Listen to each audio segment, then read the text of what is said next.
Crypto's hard. You could lose money, but losing wealth is even harder. Good morning, good evening, good afternoon, wherever you are, whenever you are. Thank you for watching my videos. My name is Da Vinci Jeremy. I'm in the pipe 5x5 here in Dubai. Hope you're doing well wherever you are. Man, you know what? I just came across this news article, right? I was careful and followed instructions and closely, but still lost my crypto. So this guy, he's like, looks like the average Joe or something like that. And, he lost like $1,500, right? In crypto. What happened was transferred 10 cents first, right? $1,500 in total, but he transferred 10 cents first and through Revolut,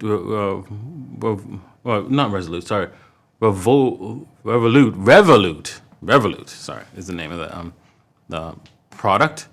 And what happened was he wanted to transfer USDC, and I hate the fact that there's USDC and USDE. I want to go strangle somebody. Absolutely. But this was, the ploy from, what's it called? It's not Circle, but Circle is the company behind USDC, but it's actually Coinbase, right? Coinbase decided to give the politicians, the corrupt politicians of Europe, here's a bunch of money, right? You're going to certify our USDE as for Europe, right? And it's going to be compliant. Whilst anybody who uses that, exchanges, whatever, they're compliant. And if they don't, they're non-compliant to the EU. All right?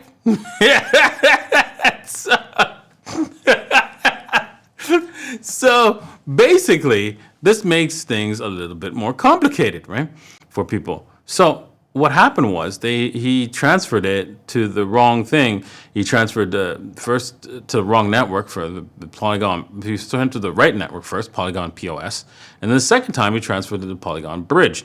Now, what happened is that it wasn't part of their system that was doing the transfer. They should have redesigned this, especially since they're a big company, to basically connect to people's wallets and have the system actually sign the transaction. So it's partly their fault, for it's a big company, that they should have walked through the steps. But anyways, he just manually sent it through bridged network instead of through POS systems, through probably a third-party application or something like that. Probably not Revolut's own application, and then boom, lost his coins. Because, his coins are there. Revolut does have them, right? It's just that they don't have a policy of how to get them. And so be careful out there, but it's worthwhile using crypto and, sticking with Bitcoin and stuff like that and learning these systems, because eventually they're going to be the systems that AI uses and every person uses. So if you don't learn how to do this and you make the mistakes, his mistake is just his education. He's just paying for education now. A little expensive, but worth it. Because now he'll know not to make those mistakes and learn actually, okay, let me just study what could go wrong next time I move money. And that will change his future forever if he does that. So let that sink in for a second, right? You can actually, do extremely well in crypto. Even though you could lose the money, eventually he's going to make all that money back through being first, being here before everyone else does. Okay, with that said, we're going to go into Bitcoin and Ethereum and Solana trading. And if you're interested in trading, you could head over to bybit.davincij15.com. levex.davincij15.com, where you could be a subscriber and you can actually, watch this video live with me doing this video and ask me questions. Also, weex.davincij15.com, where I am open up a trade here. Okay, looking at Bitcoin, you can see there could be a pullback to the red line, which is the support line here now. Let's just turn that to green, and since it's a support line now, not a resistance. And you can see there's a lot of different supports levels here. Let's just change this to green as well. A different kind of green. It's a little weak, right? But this, I think these ones have become really strong here, these support levels. all the way down. But anyways, they're pretty much ignored. We can see that yeah, we've hit across this upward trend line, which is like a big trend upward inside this zone that broke down from earlier on. We talked about that yesterday, and yeah, we could see that we're going to break down a little bit, then come back in here and fire off. We're going to 100K, right? So don't even waste your time thinking anything else. The issue, if you want to bet this, all you have to do is do a 2x. If you feel afraid, feel nervous, 2x, and just keep adding. This thing goes down, bonus, add. Goes down again, add. Goes down again, add. You don't have to worry. It's going to 100K, right? Wherever it ends up, if it goes down to 88K, right? It goes down even to some craziness of 83K, which unlikely. It's still going to 100K. That's the ticket. The only way it's not going to 100K is if it breaks this line here, right? 78.4, which, for all intents and purposes, in this current environment, it is unlikely, right? So you could put a stop loss here, right there. You can go, okay, Jesus, man, this is messed, man. It would be messed if it goes below that. There's just no reason for that. Absolutely no reason. Okay, with that said, gold coming back a little bit, but that's okay. Gold will shine again. Gold is clearly saying something's wrong with our monetary system, and you better do something about it. Most people won't, and most people will suffer and die in this current financial system that's coming to an end. It's unfortunate, but hey, you know what? History is clear on this. If you studied it, you will know that, wait a second here, last time in the 70s, 60s, people bought up all the gold, and then the U.S. government had to move off the gold standard. And then what happened was prices went crazy, and everything was nuts. You ain't seen nothing yet. Because we're all on a fiat system, when this loses control, when this gets out of control,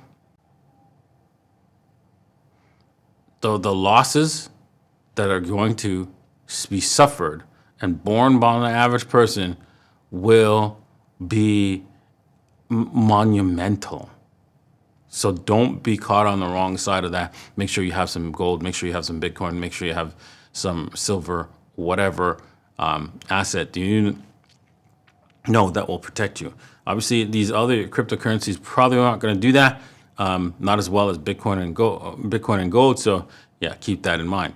Looking at Ethereum, finally break out, man. Let's just see where this Ethereum is going to go. We could probably retest the lows here before we take off, probably. But let's just see. I would go for the 61.8. Let's see here, from here to there, from this breakout. Now look at that. The 61.8 is the test of the low. So a 38.2 is probably another safe one. Start buying at 38.2, and if it adds more, just keep adding. I think Ethereum is set to break higher. Looking at Solana, I before the show, I was like looking at the Fibonacci. This is like a Fibonacci level, 61.8 from another chart. And these key levels, right, were also on the Fibonacci sequences. Now, it doesn't matter what the Fibonacci, I took them off. But I started marking these things, and then I noticed something, right? Marking all these Fibonacci levels. They also coincide with key resistance and support levels. And I noticed another thing, that they all look the same. So I decided to draw, and yeah, look at this. Parking garage here, here, here, here, here. Now you're going, okay, so what does that mean? Let's just zoom out and show you. Oh, look at that. That was the top. Look at that. Look at this. You could have sold that. Look at that. Look at that. Look at this. Look at this. Boom. Top. All these resistance, right? You can see a lot of resistance areas. Same here. Look. Support and resistance. Boom. Resistance, support. Damn. Look at that. These were Fibonacci levels too, right? And again, right here. resistance and support. Boom, boom. Again, look at this down here. Boom. So you have a clear indication. Once we break above the $53, we're going to a 187-ish area.